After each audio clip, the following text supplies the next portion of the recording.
कजली तीज का त्यौहार कहाँ मनाया जाता है? तो ये मनाया जाता है बूंदी में। दूसरा प्रश्न देखिए, जसनाती संप्रदाय की प्रधान पीठ कठिने हैं? तो ये है कत्रियासर्स। तीसरा देखिए, रखड़ी और टोटी हैं, ये किससे संबंधित है? महिलाओं के गहने हैं दोनों ही। चौथा प्रश्न देखिए, राजस्थान में वालर कृषि का प्रकार है, वो है हस्तांतरण कृषि। फिर पांचवा सवाल, निम्नलिखित में से कौन सी राजस्थान में वनों के प्रशासनिक वर्गीकरण की श्रेणी में नहीं आता है? वो आता है हमारे अनारक्षित वन।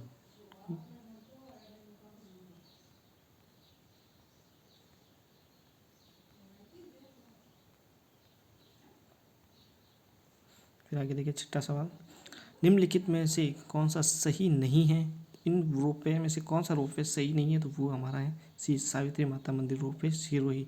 ये सिरोही में नहीं है, पुष्कर में है। 1938 में करौली राज्य प्रजामंडल की स्थापना किसने की थी? तो ये की गई थी हमारे त्रिलोक चंद माथुर द्वारा। आठवां सवाल देखिए, राजस्थान राज्य वन नीति लागू की गई थी, ये की गई थी 2010 में।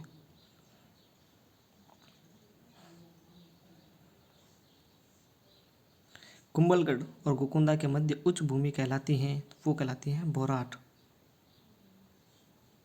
कंवर सेन द्वारा राजस्थान नहर की शुरुआत की गई थी, ये की गई थी 1958 में। आमेसु कौन सी बोली राजस्थान में नहीं बोली जावे? वह है अवधी भाषा, राजस्थान में कौन नहीं बोली जावे। स्त्रियां बोरला आभूषण शरीर के किस भाग पर पहनती हैं? तो वो पहनी जाती है सिर पर। राजस्थान का 13 पंथी संप्रदाय निम्न में से किससे संबंधित हैं? वो संबंधित हैं जैन धर्म से। चंद्रभागा पशु मेला कहाँ लगता है? तो वो लगता है झालावाड़ में। निम्नलिखित में से किस लोक देवता को जाहिर पीर के रूप में भी पूजा जाता है? तो वो पूजा जाता है हमारे गोगा जी को। ट्रेंच कमीशन किस आंदोलन से संबंधित थे? वो संबंधित थे बैंगू किसान आंदोलन से। फिर बनास नदी का उद्गम स्थल जो कहाँ से है? वो है हमारे खमनोर की पहाड़ियों से।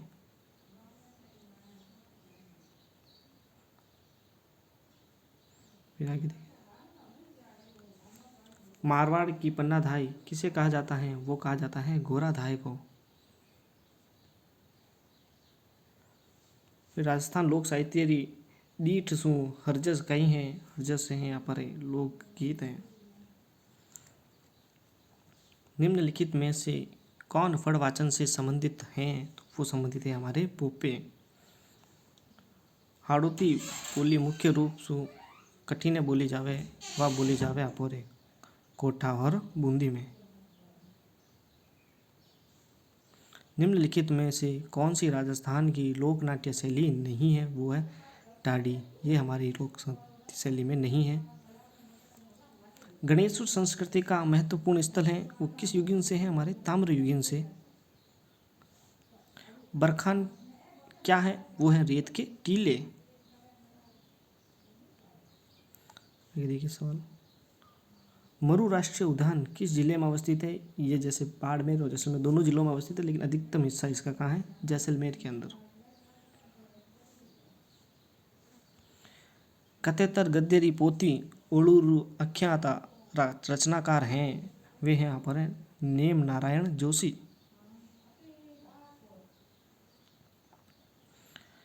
निम्नलिखित में से कौन सी पश्चिमी राजस्थान में पाई जाने वाली घास नहीं है? तो वो नहीं है हमारे सालर घास नहीं है। कला प्रेमी सावंत सिंह किस प्रांत के शासक थे? तो वो थे किशनगढ़। अरावली श्रृंखला का उच्चतम शिखर है, तो वो उच्चतम शिखर कौन है? गुरु शिखर।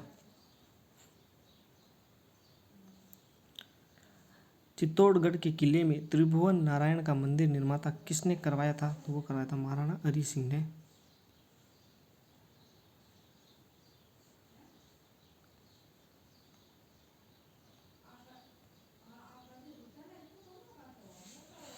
फिर आगे देखिए प्रश्न, मुकुंदरा की पहाड़ियाँ कौन से जिले में है? तो ये हमारे हैं झालावाड़ और कोटा जिले में। महिला चित्रकारों कमला इलायची के नाम किस चित्र शैली से संबंधित हैं? तो वो संबंधित हैं किशनगढ़ चित्र शैली से संबंधित है।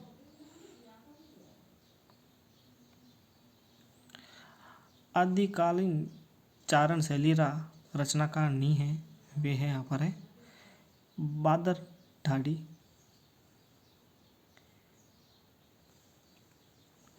फिर बीकानेर के निकट संभ्राथल को किस लोक देवता ने अपना कर्म स्थल बनाया था? तो वो बनाया था गोगा जी ने। फिर आगे देखिए, चंबल बेसिन की खंड भूमि को क्या कहा जाता है? उनको कहा जाता है अवनलिकाएं।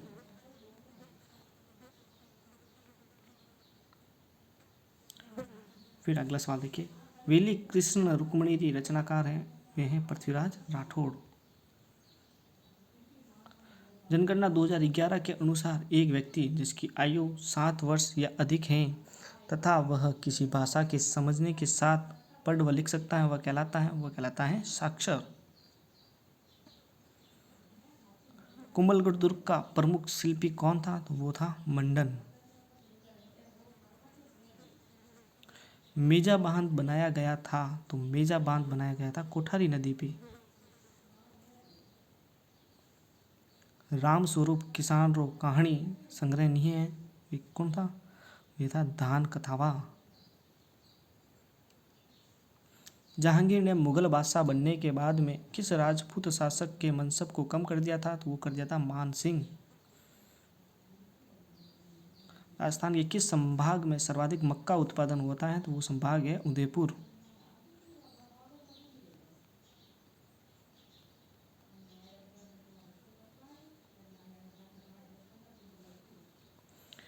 काली मृदा जानी जाती है और किस नाम से इसको और जाना जाता है? तो उसे जाना जाता है रेगुर मिट्टी से भी जाना जाता है। बिसल देव रासो किस भांत रो काव्य है? वो भांत है वीर काव्य।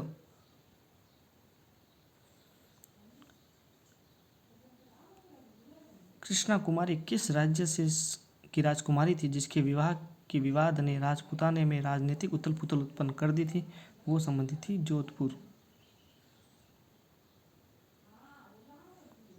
और इसका जवाब हम देखेंगे, उसका जवाब इसमें है उदयपुर से संबंधित है ये। निम्नलिखित में से किस सभ्यता को धूलकोट कहते हैं? तो वो है आहड़ सभ्यता। फिर वन्य जीव संरक्षण अधिनियम लागू कब किया गया था? तो ये किया गया था 1972 में। फिर मानहेरा टिब्बा का प्रमुख खनन क्षेत्र क्या है? तो इसका प्रमुख खनन क्षेत्र है चूना पत्थर।